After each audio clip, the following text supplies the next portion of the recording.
अस्सलाम वालेकुम, मैं हूँ शान से। उम्मीद करती हूँ कि आप लोग बिल्कुल ठीक होंगे और बात करेंगे जहाँ-जहाँ मैचेस जारी हैं। सबसे पहले तो इंडिया और इंग्लैंड के ऊपर कि जिस अंदाज़ में इंडिया ने सेकंड इनिंग्स में आके बैटिंग की, फिर उसके बाद बॉलिंग की चौथे दिन। क्या ही मैं कहती हूँ, शायद जो क्रेडिट है वो शुभमन गिल को तो जाता ही जाता है, बैटिंग का भी और उसके बाद जी कप्तानी का भी। कि कप्तानी में आके एकदम से खुद को किस तरह से निखारा है और अवे सीरीज़ में मुझे लगता है शायद बहुत मुश्किल होता है किसी भी प्लेयर के लिए कि आप जब अपने घर से जाते हैं बाहर क्रिकेट खेलने और ऐसी टीम के खिलाफ जो कि अ, एक मजबूत टीम है, वेल एक्सपीरियंस प्लेयर्स हैं बैटिंग में, बॉलिंग में, और वो टीम जो कि टेस्ट क्रिकेट में एक अ, उनको बहुत मुश्किल है शिकस्त देना। मतलब बेसबॉल के नाम से जाने जाते हैं, वो टेस्ट क्रिकेट को इस अंदाज में खेल देंगे जैसे T20 फॉर्मेट है। हैरी ब्रूक देख लें, बेन डकेट हो गए, ज़ैक क्रॉले हो गए। ज़ैक क्रॉले तो ख़ैर बुरी तरह से इस मैच में कह लें कि परफ़ॉर्म नहीं कर पाए। सेकंड इनिंग्स में भी आके जल्दी आउट हो गए। तो उनसे ये चीज़ें एक्सपेक्ट नहीं की जा रही थी। लेकिन पहले इनिंग्स में भी आई थिंक उन्होंने कुछ ख़ास नहीं किया, 19 रन्स ही बनाए। अ, जब आपके ओपनर बल्लेबाज नहीं चलेंगे तो फिर नीचे में मतलब टेस्ट क्रिकेट में जहाँ पे आपको ज़रूरत है कि ओपनिंग जो स्टैंड है आपका, वो इस तरह का होगी कि आपको कम से कम कोई 150 की पार्टनरशिप तो आपको चाहिए। अगर आप 50 के अंदर या फिर आप 20-30 रन्स के अंदर आपकी 2-3 विकेटें गिर जाती हैं, तो उसके बाद आप एक्सपेक्टिंग करते हैं आपके मिडल ऑर्डर से। क्योंकि जहाँ पे इतना प्रेशर है, इंडिया इतनी अच्छी क्रिकेट खेल रहा है, वहाँ पे अगर आपके मेन बैटर्स ही आके आउट हो जाएँगे, ऑली पॉप, ज़ैक क्रॉले, जो शुरू वाले बैटर्स हैं, वो ही आके रन्स नहीं बनाएँगे, तो फिर ज़ाहिर-सी बात है आपके ऊपर जो है प्रेशर भी बनेगा। लेकिन जिस तरह देख लें कि पहले इनिंग्स में ऑली पॉप जो हैं वो 0 पे आउट हुए और नेक्स्ट इनिंग्स में अभी तक वहाँ पे खड़े हुए हैं, 3 विकेटें लेकिन इंग्लैंड की जो है तीसरे दिन के आखिर में गिर चुकी हैं। पहले यहाँ पे शुभमन गिल की जिस तरह कप्तानी की बात की कि खुद को एकदम से निखारा है, सामने आए हैं, अच्छी कप्तानी कर रहे हैं और बैटिंग क्या ही बात है। आई थिंक सुनील गावस्कर का एक रिकॉर्ड है जिसमें उन्होंने दोनों एक इनिंग्स में डबल सेंचुरी बनाई थी और सेकंड वाले इनिंग्स में 100 किया था, 100 कुछ रन्स थे उनके। वो थी वेस्ट इंडीज़ के अगेंस्ट आई थिंक। और सेम शुभमन गिल की अब इंग्लैंड के खिलाफ आई है, शायद सुनील गावस्कर के ऑस्ट्रेलिया या वेस्ट इंडीज के खिलाफ थी। और शुभमन गिल ने बतौर कप्तान पहले मैच में पहले सेंचुरी बनाई, फिर उसके मतलब क्या ही बात है। आई थिंक जिस तरह उनके बारे में बातें की जाती थी कि शुभमन जो हैं वो सिर्फ अहमदाबाद के ही प्रिंस हैं और उनको बहुत ज़्यादा क्रिटिसाइज़ किया जाता था। लेकिन जहाँ क्रिकेट की बात आती है, ज़ाहिर-सी बात है अगर बाकी नेशंस जो हैं अच्छी क्रिकेट खेली, वहाँ पे हम फिर अपने कंट्री से इनका कंपैरिज़न करते हैं। ऑल्दो कंपैरिज़न बनता नहीं है। वो जिस तरह सौरव गंगुली ने बात की थी, जब पाकिस्तान की टीम इंडिया वर्ल्ड कप खेलेंगी थी, तभी पाकिस्तान का बहुत डाउनफॉल चल रहा था। तब उनसे जब सवाल किया तो उनका यही कहना था कि आप शॉर्ट फॉर्मेट से कभी भी प्लेयर नहीं बना सकते, और ये बात सच है।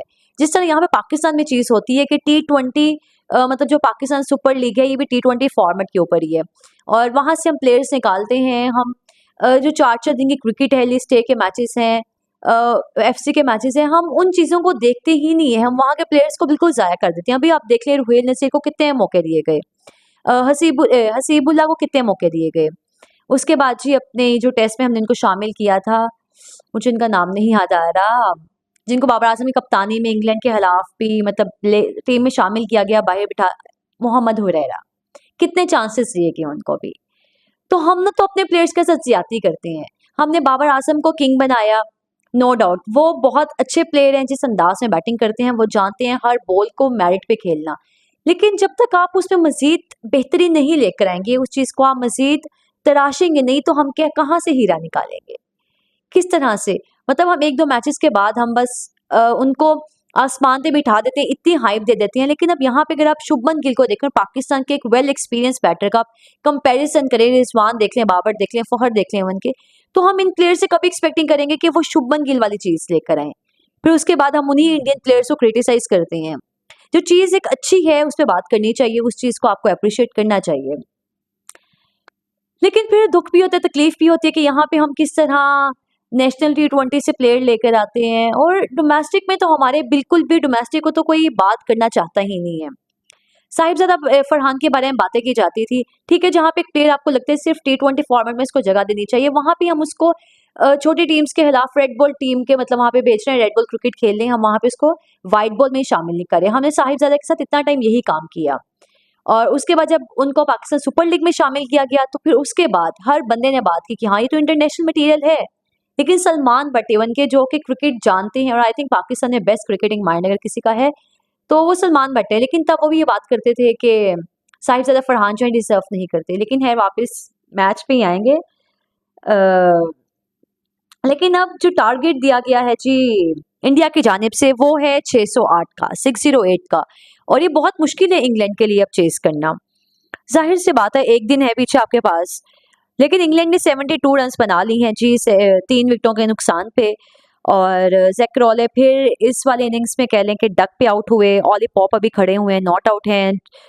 हाँ, क्या ही बॉलिंग की गई है, बॉलिंग पे तो ज़रूर बात करेंगे कि जब टीम इंडिया दूसरे टेस्ट मैच के लिए आई है ग्राउंड में, तो कोई एक्सपेक्ट नहीं कर रहा था कि इस तरह की क्रिकेट देखी जाएगी बुमराह के बगैर। और क्योंकि बुमराह ही वाहिद प्लेयर थे जिन्होंने पहले टेस्ट मैच में पहले इनिंग्स में इंडिया को कहीं ना कहीं मतलब पहुंचाया था, कि कहीं पास लगाया था, कहीं किनारे पहुंचाया था, वरना तो इंडिया की टीम शायद पहले इनिंग्स में भी उस तरह से उनकी बॉलिंग लाइनअप तो चल नहीं रही थी बुमराह के अलावा। लेकिन जिस तरह से सिराज ने बॉलिंग की, और मैं एक सोशल मीडिया पे एक चीज़ भी देख रही थी कि बहुत से लोग जो है बुमराह को क्रिटिसाइज करें। आई थिंक क्रिटिसिज्म बनता नहीं है, क्योंकि एक प्लेयर जिसने यहाँ पे कंट्री के लिए इतना कुछ किया, आप उसको एकदम से एक मैच के बाद, एक इनिंग्स के बाद जब वो एक रेस्ट मांग रहा है, आपकी टीम मैनेजमेंट उसको दे रही है, कहीं ना कहीं उनको भी चीज़ों का बेहतर पता होगा। तो हम यहाँ बैठ के कुछ भी नहीं बता सकते कि उनके साथ क्या प्रॉब्लम्स हैं या फिर क्या चीज़ें हैं जो उनके साथ हैं, तो वो लोग बेहतर जानते हैं। लेकिन ठीक है, लेकिन सिराज बहुत अंडररेटेड है। लेकिन सिराज जो बॉलिंग करते हैं वो हर कंडीशन पे अच्छी बॉलिंग नहीं कर पाते। बुमराह जो हैं वो हर कंडीशन के, हर फॉर्मेट के बॉलर हैं। लेकिन सिराज ने 6 विकेटें ली पहले इनिंग्स में, उसके बाद अब फिर दोबारा आज वाले इनिंग में भी आई थिंक उन्होंने पहले बिल्कुल जैक क्रॉले की विकेट ली। लेकिन आकाशदीप की हम बात करूंगी कि क्या ही वो बॉलिंग कर रहे हैं, उनका बॉल जो है कमाल बॉलिंग। आई थिंक एक उनको नया बॉलर मिल गया, और जिस तरह मोहम्मद शमी है अच्छे बॉलर हैं, हर फॉर्मेट के बॉलर हैं वो भी, और उनके पास है इन स्विंग है, आउट स्विंग है। तो इसी तरह मुझे लगता है जो आकाश है एक नई कह लें प्रोडक्ट आई है उनके पास। अब देखना है टीम, मुझे लगता है शायद बीसीसीआई को क्रेडिट देना चाहिए कि किस तरह कोई भी प्लेयर आता है उसको एक खूबसूरत अंदाज में, अगर शुरू में कोई प्लेयर आया, अगर वो, अब यहाँ पे एग्जांपल ले लें ये जो स्पिनर हैं अक्षर पटेल की, जब टीम इंडिया में उनको शुरू में शामिल किया गया, टीम मतलब इंडिया की टीम के साथ रहे, उन्हें टूवर्स पे रखी, तब उस तरह से उनकी बैटिंग बॉलिंग कुछ कुछ खास नहीं थी। बॉलिंग में भी उनको देखेंगे क्या रन्स पड़ते थे, कितने रन्स वो कंसीड करते थे। लेकिन जिस तरह से जैसे ही कुछ टाइम एकदम से गायब हो गए, दोबारा जब आए तो आप देखिए प्रॉपर ऑलराउंडर। बैटिंग आप उनसे करा लें किसी भी नंबर पे, बॉलिंग आप देख लें, फील्डिंग में इतने अच्छे हैं। तो वो इस तरह से अपने प्लेयर्स को रेडी करते हैं, वो अपने जो प्लेयर्स हैं वो ज़ाया नहीं करते। तो हमें बहुत सी चीज़ें देखनी चाहिए। अभी भी जिस तरह कैंप लगाया गया एनसीए में, उसमें रेड बॉल के प्लेयर्स भी आए, जो थर्ड फेज था उसमें।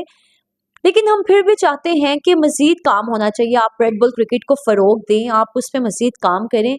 और जिस तरह के हम कोचेज़ हमने रखे हैं, अज़हर महमूद जैसे कोचेज़, शर्म हमें आती है। लेकिन है क्रिकेट बहुत मज़े की रही हो। लेकिन क्या लगता है यहाँ पे कि इंग्लैंड और इंडिया के दरमियान जो मैच जारी है, क्या इंग्लैंड जो है वो एक दिन में, अगर आप उनसे लास्ट जो मैच था उसमें कितना चेस करना था वो इंग्लैंड ने किया, आई डोंट रिमेम्बर।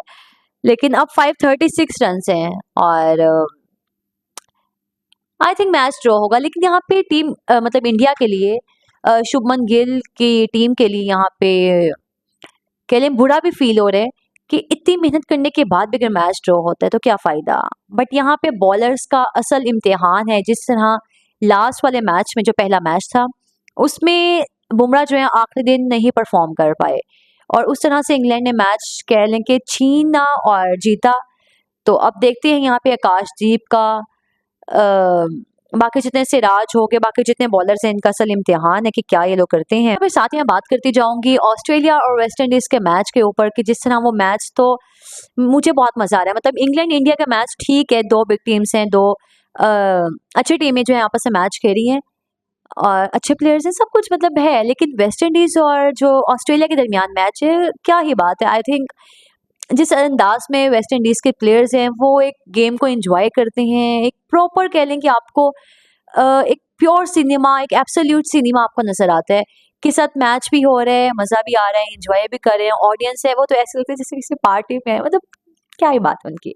खैर ऑस्ट्रेलिया ने पहले बैटिंग की थी, 286 रन्स बनाए थे पहले इनिंग्स में, 253 जो है वेस्ट इंडीज़ कर पाया था और उनके एंड पे आके बॉलर्स ने भी एफर्ट की, कोई 10-10 अल्जारी की और शमार जोसेफ की जो पार्टनरशिप थी वो एंड पे आके लोअर मिडल ऑर्डर ही था।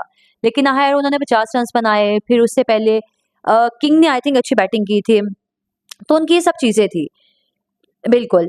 और पहले इनिंग्स में जिस तरह से ऑस्ट्रेलियन प्लेयर्स हैं खवाजा, तो मुझे लगता है शायद उनका तो एक वही बात है कि वो तो पता नहीं क्यों टीम के साथ चले जा रहे हैं। पहले इनिंग्स में भी जल्दी आउट हो गए, सेकंड वाले इनिंग्स में भी रन्स नहीं बना पाए। तो वो तो है बिल्कुल समझ से बाहर है। लेकिन यहाँ पे देखना है कि क्या ऑस्ट्रेलिया ने 221 7 विकेटों के नुकसान तय बना ली हैं। कितना टारगेट देता है ऑस्ट्रेलिया और आई थिंक अगर 250 तक भी देता है तो अगर विकेट पीछे 3 विकेटें और वो मुश्किल नहीं है वेस्ट इंडीज के बॉलर्स के लिए, तो इजी है अगर कल के दिन आते ही विकेटें ले लें शुरू में लंच से पहले ही, तो बहुत इजी हो जाएगा वेस्ट इंडीज के लिए ये रन्स जो हैं जो टारगेट है वो चेस करना। तो आई थिंक ये कर सकते हैं और वेस्ट इंडीज के हाथ में मैच है। लेकिन साथ ही जो जिम्बाब्वे साउथ अफ्रीका वाला मैच है वो भी कल 1 बजे शुरू होगा। पहला मैच था साउथ अफ्रीका ने विन किया, साथ ही वो जो बांग्लादेश और श्रीलंका के दरमियान मैचेस हैं वो भी वनडे के पहले जो है श्रीलंका ने अपने नाम के आई थिंक 79 रन से जीता था और साथ ही जो आज वाला मैच था बांग्लादेश ने जीता। अच्छी बैटिंग नजर आई उनके बैटर्स की जानिब से, लेकिन जो श्रीलंका के श्रीलंका लास्ट वाले मैच में अच्छा परफॉर्म करे, इस वाले मैच में नहीं चले। मैंडिस जो थे उस वाले मैच में आई थिंक 1 या 0 पे आउट हो गए थे या 3 पे, लेकिन इस मैच में उन्होंने कुछ रन बनाए, अच्छी नॉक खेली, लेकिन है बांग्लादेश ने मैच अपने नाम किया। लेकिन साथ ही ये पाकिस्तानी जो टीम है इनका कैंप लगेगा 7 तारीख को कराची में और उसके बाद देखते हैं कि क्या स्क्वाड है। इजाज़त दें, अपना बहुत सारा ख्याल रखिएगा। अल्लाह हाफिज़।